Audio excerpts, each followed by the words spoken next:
Hey everyone, this is Miko with the Permit Empire. I want to thank you so much for tuning in to this video. I want to thank those of you who even watch it on the replay. I wanted to just go in and make a video today. I'm in the office on Saturday and of course get myself ready for the week ahead. So, I'm just getting things going, right? I got my plans, my things going for Monday. And just next week in general. Usually this is the day where I take that time and just kind of get stuff going for the following, get myself set up, okay, so that I'll make sure that I hit the ground running when it comes Monday morning, and I'm good from there. But I really wanted to jump in here and go ahead and do a video. I'm not going to make a very long video about this, but I wanted to talk a little bit about some of the permit running basics, just some of the basics. I want to start a little bit on that ground zero, just right there at that platform, and talk a little bit about some of the basics as it pertains to permit running. I get a whole lot of questions, and I just want to go ahead and kind of get some answers going a little bit about a few things, right? Hey, Robin, good to see you in here. All right, you're getting ready to head to a couple properties. Well, you go ahead and do your thing, Robin. All right, that's good. That's good. All right, so I wanted to jump in here. I wanted to talk a little bit about it's just some of the basics, right?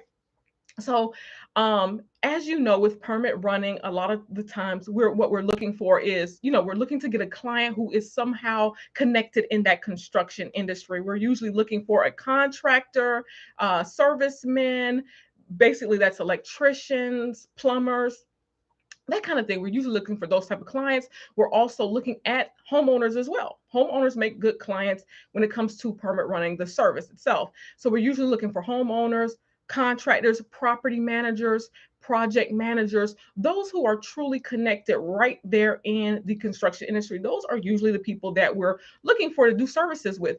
But I've noticed that there kind of is like that disconnect when it comes to what services that we provide and like how do we put it out there, right? Because there's quite a few different things when it comes to permit running. There's quite a few different layers if you are looking to get into that business that you can actually be providing those different services that you can be providing. But I want to start at the very basics today. And the very basics is just the actual permit running itself. Not necessarily the permit preparation, not all of the electronic filings such as NOCs and those different things. I want to just start at the very basics, and that's the actual run. I want to talk about that a little bit, right? I think we kind of get caught up and swept away with some of the other services that we can add on top of that. So we kind of like, just forget about the fact that we can make money from the simple service or the simple act of the run, the actual permit run. Now, here's the thing. I also understand that a lot of areas, a lot of cities, a lot of building departments, they are online. And that's a good thing for us as a permit runner. That's still considered the run, though. That's a good thing that they are. It's still considered the run, even though you are processing documents online for your potential client. That is still considered your run. So here's the thing. Before you add anything, especially when you're new to the business of permit running, when you're new to it. Hey, Judith, good to see you in here. Thanks for joining in. But when you're new to permit running and you're thinking about what are all the different things and what are all the different avenues that I can explore as it pertains to my services as a permit runner, why don't we just start at the very beginning? Let's go ahead and start with saying, hey, I am a permit runner. Because again, some of those other things that they get a little bit more complex, right? But you can make money now from just the run of it, the permit run, just picking up the documents from your client, taking them to the building department, having them processed, obtaining a permit or application number, letting the contractor or your client know what that number is, usually in an email. And then once that permit has been processed by the building department, because not always is it processed the same day, sometimes it takes a couple of weeks, but you're staying on track of that permit so that when it has been processed, when it has been released, now you go to pick it up and you bring it back to your client. And that is right there alone. It doesn't take you to have so much knowledge to do that portion, just the run alone. Just to start advertising for the actual run alone, you're setting yourself up to make additional income right there. And then you can learn at that point, even the extra things that go into it. Even the extra things, then you can see, hey, maybe I do want to add on additional layers to this service too. Maybe I do want to get into filling out the permit applications. Maybe I do want to get into recording notice of commencements. Maybe I do want to get into recording liens. Maybe I do want to get into, having documents signed, meeting with clients to have documents signed for them. Maybe that's something you want to get into at that point, but that's something for you to decide. But if you start with the very basics of it, the very basics of permit running, which is the actual run itself, right there alone, you can bring in additional income to your business right there. If this is something that you want to do on the side, to supplement maybe your income, maybe you have a job. Maybe you already have a 9 to 5, you're fine with it, and you want to bring in some extra income. The permit run alone, those basics, that actual act of taking the permit documentation to the building department, that alone is enough. And that's a great place to start. It's enough. It's where you can start at right now to get things rolling, because a lot of clients, a lot of contractors, a lot of homeowners, even other permit runners may need you for that service alone. They may actually want to connect with you to help out with what they have going on. And that is enough to get your business started. And as you continue in that, you continue to learn and you continue to get comfortable with it. So now you see, hey, what in addition do I want to add to this service? And again, it's a really good way to add, like I said, an income. If you want to do this full time, this is a perfect place to start, because I always advise you to charge per permit, per permit run. Not, oh, I have 10 to go at one time to the building department, so I charge one fee for, no, no, no, no. Charge per permit, per run. You should be charging per. So that way you're making money from this service. It's not something that you're just doing as a hobby, and you can get your business actually rolling like that, right? You can actually get things going. And we should really be looking at making sure the fees that we charge are appropriate, that they really do accommodate us as well. Hey, Asia, good to see you in here. The boot camp was helpful. I'm glad to hear that the boot camp was helpful. I'm glad that you were able to go through it. If you have any questions about it, definitely feel free to ask. But I'm so glad that you were able to take it, and I'm glad it was helpful for you. And yes, if you are interested at all in additional information, I did do a permit runner boot camp. It is available right under in my YouTube. I believe it's in my about section, right? So it's right in there, the link for the permit runner boot camp. If you want that additional information, you can always check that out. It is available for purchase. You can see it right in my about section in my YouTube, on my YouTube channel. So you can definitely check it out. But yes, we want to make sure that we're also charging accordingly. We want to make sure, because of course we go back to, this is a basic service. And I'm seeing so many people kind of ask this, right? They're like, how can I charge, this amount of money, and all I am doing is, dropping off the permit to the building department and picking it up? It's convenience. You're providing a service for a client who needs your convenience, who needs that convenience.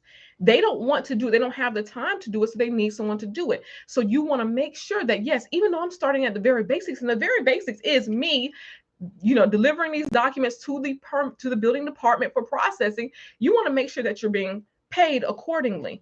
And also, again, I want to say, it's not always just that you're actually going to the building department.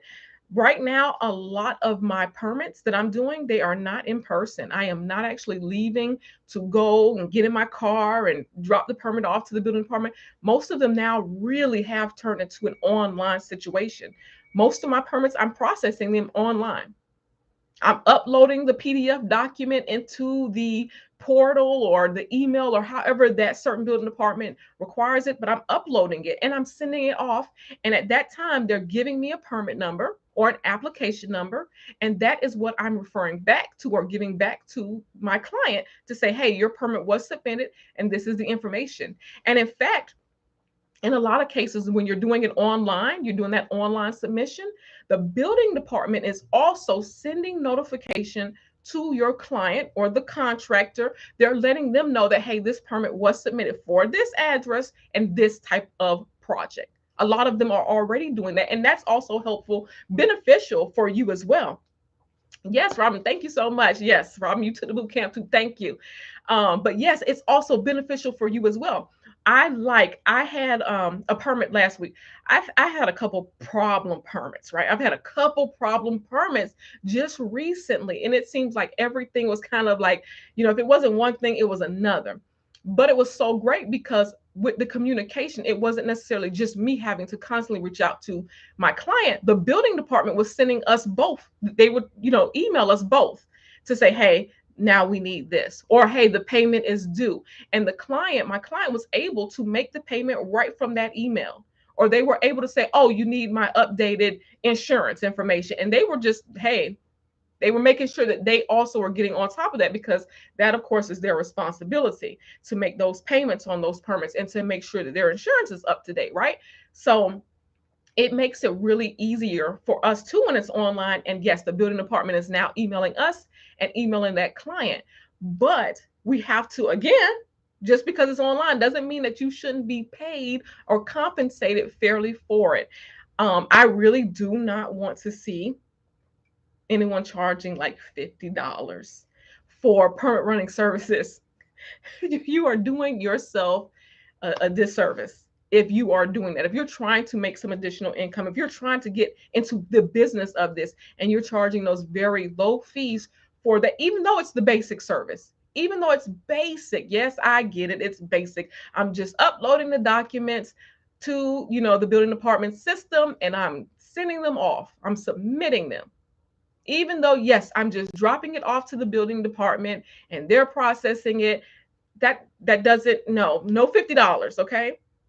Even though it's a basic. But again, I wanted to make this video because I want us to see that no, it doesn't always take everything to be so complex for us to have all of these different things that we have to add in order to show that this service is of value and that we should be paid, right? Right? We have to look at it for what it is. Yes, when you start adding on those additional administrative services, recording, digital recording, all of that. So when you start adding on to that, yes, you want to start making some more money, of course. But in the meanwhile, when you are getting started, get started. And sure, you might not understand or might not be familiar with some of the different things that are involved, but get started with the basics. Get started with the run. Get started with, hey, I'm submitting permits online. When it comes down to, hey, I am uploading those documents that you provided to me. I'm uploading the documents that my client provided to me, and I am submitting them to the building department. Or I'm picking up those documents that my client is providing for me, and I'm taking them to the building department for submission. Start with the basics. Start with the basics and start earning from right there. Add that right to your service, right there, the basics. And a lot of you are notaries, right? So automatically you got that working for you right there alone. Automatically you have that in addition, because in a lot of areas, the permit applications need to be notarized. In a lot of areas, if you're doing owner builder applications, those need to be notarized before you can drop them off to the building department. Some of them need certain homeowner association forms notarized. And you can handle that. Sure, add that right along. If you want to add something to your basics, go ahead, add that right along. But to get started, go right into the meat and potatoes of things. I will run your permit to the building department. I will get it submitted to the building department, because the permit run and permit submission, they're the same thing. I will get that submitted. I will get that permit run to the building department. I will have those documents presented to the building clerks for processing, for review, and I will follow up on it to make sure that it's being processed. And once it is processed for approval, I will pick it up from the building department and I will bring it back to you. And I will be paid for that service, right? Very basic. Start with the basics. Get your 50% deposit up front. Once that permit has been approved and you pick it up, get that remaining 50% balance from your client. That's your payment. And we really should also be making sure that we have some type of payment system in place. We don't want to just go in and, okay, I'm just doing all of these things and then, I'm not even set up to receive payment. No, you want to make sure that you're able to invoice your client. Again, when they call for you to come pick up a permit, you should be ready to invoice them a 50% invoice. They need to be paying you 50%. Now, sure, you can do that however you like, but you really should be collecting your 50% up front. I've been in some situations where I've collected the full amount up front because of the client. You know, you got to fill them out a little bit. And I've collected the full amount up front. I have done that.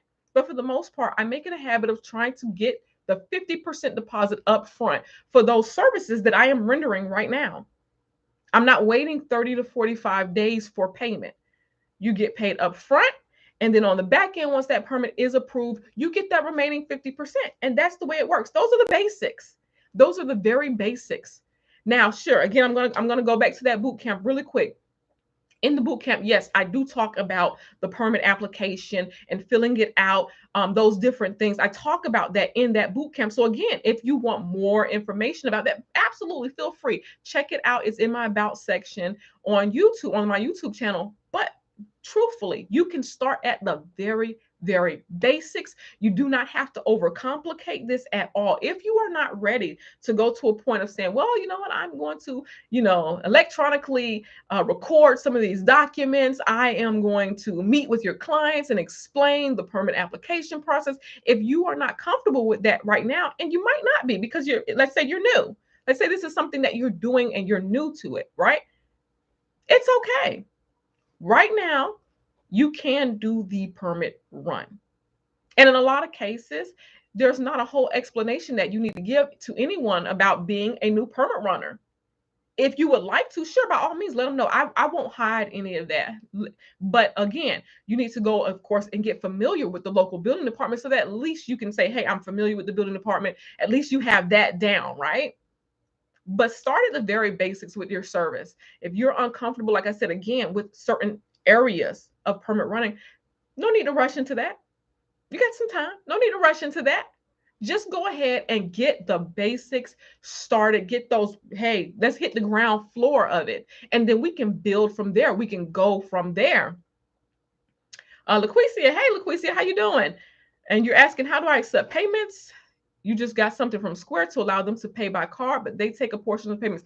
Actually, that's what I do, LaQuisia. Actually, I used to use Square. They do take a portion of your payment, right? I used to use Square, and now I use QuickBooks for all my invoicing. Both of them, that's good ways for me. Like, I just got a payment from one of my clients today because they were able to pay for it quick.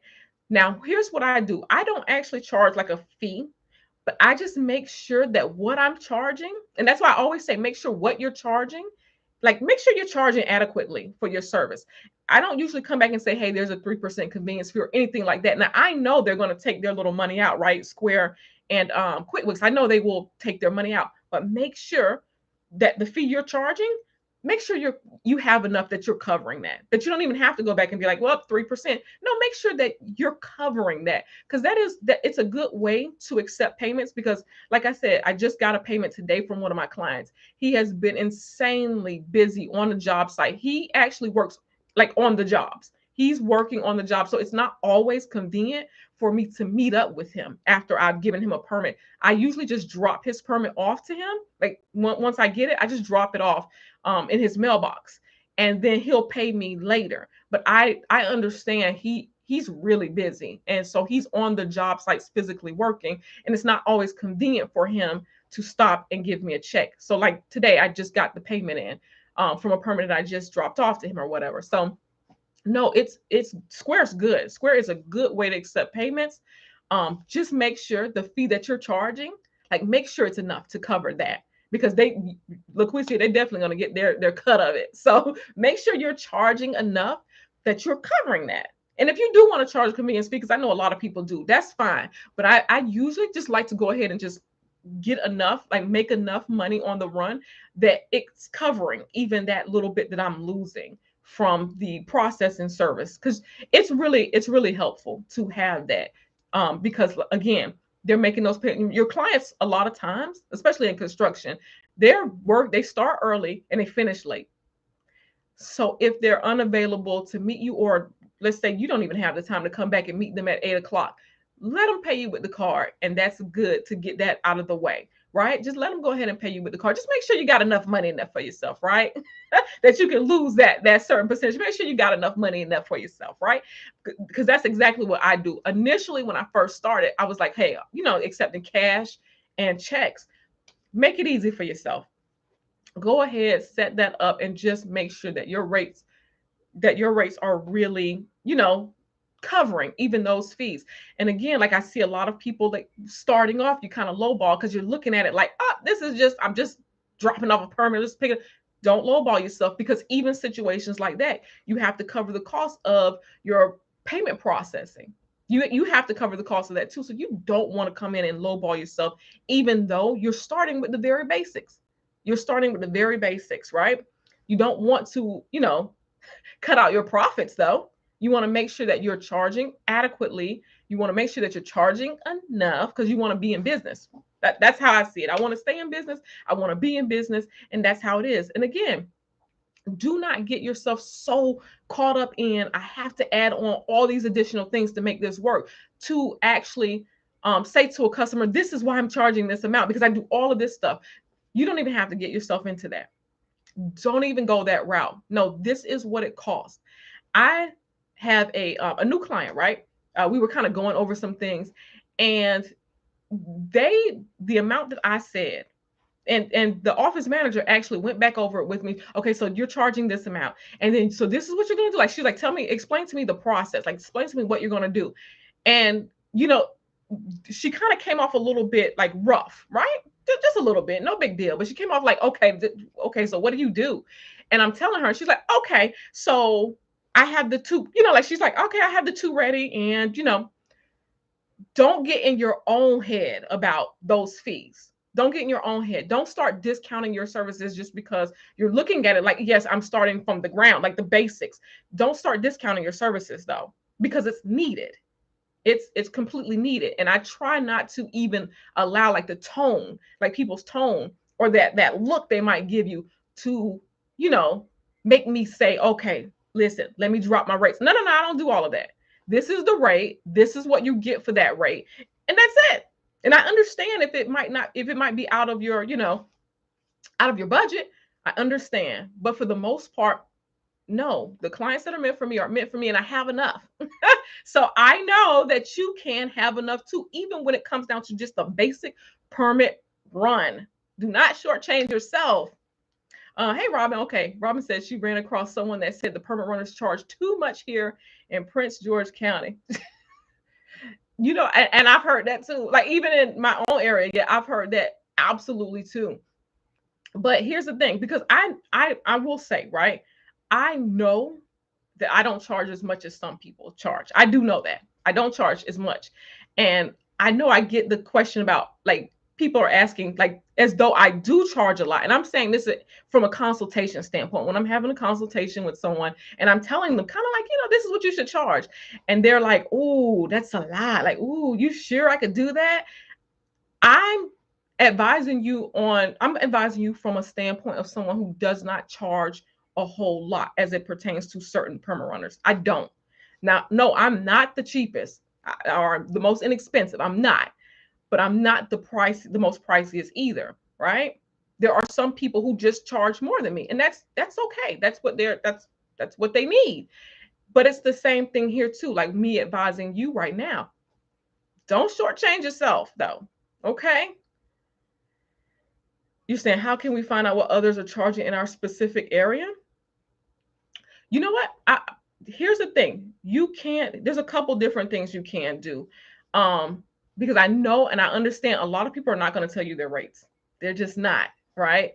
I'm a little bit open to it, but I understand that a lot of people are not going to tell you. You can still reach out to some other permit runners and ask them, even if you see, like, let's say you're at the building department and you kind of ask, you can ask, or you can just inquire from a standpoint of, if I have a project, if I have a fence project, you know what I mean? Like, you can inquire from that kind of standpoint to see. And I'll tell you this, once you see what other people charge too, it might make you realize that, you are overthinking it. And not just you, Robin, but just in general, it might make you realize that you are overthinking the pricing, right? Because a lot of people are like, can I charge that much? I don't know. Yes, you can charge. There's certain fees you can definitely charge, but yes, approach it from a standpoint is if you had a project, maybe that could help you out a little bit, right? LaQuisia, do you ever charge based on project valuation for basic permits? No, I don't. Um, but what I do though, now this is the difference in what I do. I don't usually charge based on project valuations. And I know a lot of people kind of do, like some people do that. They will do that. I don't. I base it off of this, right? Let's say it's a basic permit. So that means it's going to be like the basic run. That means it's going to go to, be reviewed by one or two reviewers. Like it's super basic. It's something that I might even be able to get the same day. To me, I just look at all of that as it's basic. Once that project gets complex, once that project gets into the point where there are multiple contractors dealing with this project, yes, I charge more. I start charging more. Yes, that's when my rates definitely change. It's not basic anymore at that point. Once things get into like, the projects are larger. And yes, that does affect the value of the project. But once projects are larger, I have to look at it a little bit differently because I understand that it's going to take a little bit more to get this processed, right? Oh, Sharon, there's some companies that have their prices on the website. That's cool. So at least that gives you some kind of that gives you something to look at, something to kind of evaluate from their prices. SMS Notary Services, thank you for being in here. You're asking, where do you go to look for the contractors? Not sure what area you are in, but let me tell you a good place to start looking for the contractors, right? You can go to social media. Good place to start. And I mean it. You can go to social media. If you're not on Facebook, right? If you're not, join, because Facebook does the Facebook groups, right? And a lot of contractors, a lot of servicemen, they are in Facebook groups, right? They're in those groups. You can find them right there. They're right there. You can actually go join these groups as a permit runner, and you can advertise your services right in these groups. So it's a great place to just get it started. It's a great place to meet.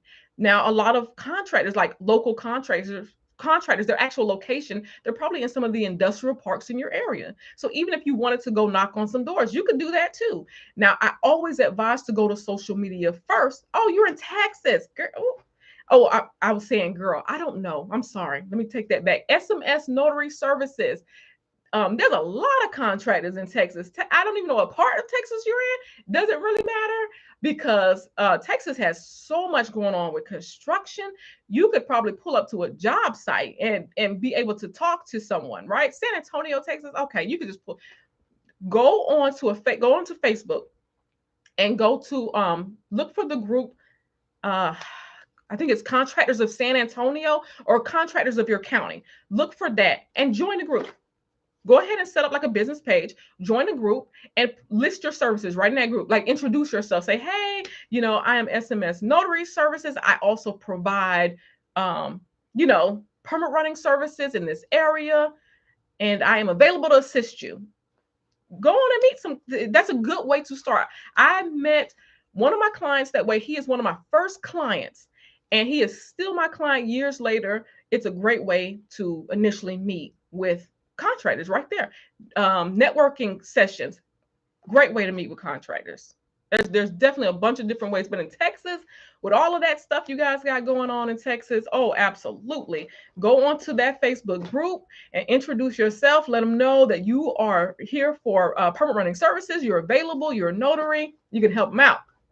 So that's a great way to meet with clients.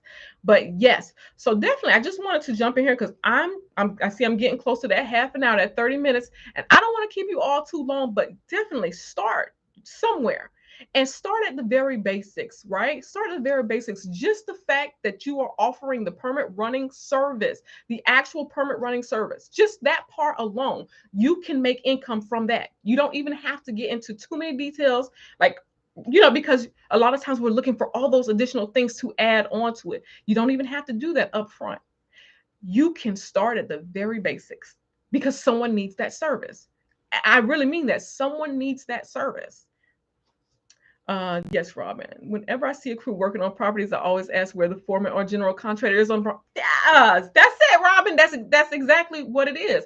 And I'm just gonna go back to SMS on that one because Robin's saying that that's what she goes to. Like she'll pull up to the job site and ask for who's the general contractor on the project. That's a great way. And because I know that there's a lot of construction going on in Texas, you can do the same thing too. Because that's a real great way to actually just touch bases right there on the job site with them. Because even with that, a lot of times the contractor might want you to bring, instead of bringing a permit to their office, they may need you just to bring it to them on the job sites. Because even though there's like one job site, there might be multiple permits for that job site. So, but yes, wanted to jump in here again. Make sure that you are starting somewhere. Make sure you're starting. Start right at the very basics. Start right at the very basics. And then we start building from there. We start working extra from there. We start adding on additional services from there. We start going from there. Just that's where you're going to start building. But let's start at the very basics. Let's add permit running services right onto our list of services. And let's get it going, right? All right. So I want to thank everyone for tuning into this video. I want to thank you for your time. I know everyone can be doing something else on this Saturday, but I want to thank you so much for your time. And I ask that if you have any questions, if you have any comments, that you definitely feel free to leave them in the chat. Again, thank you so much for tuning in.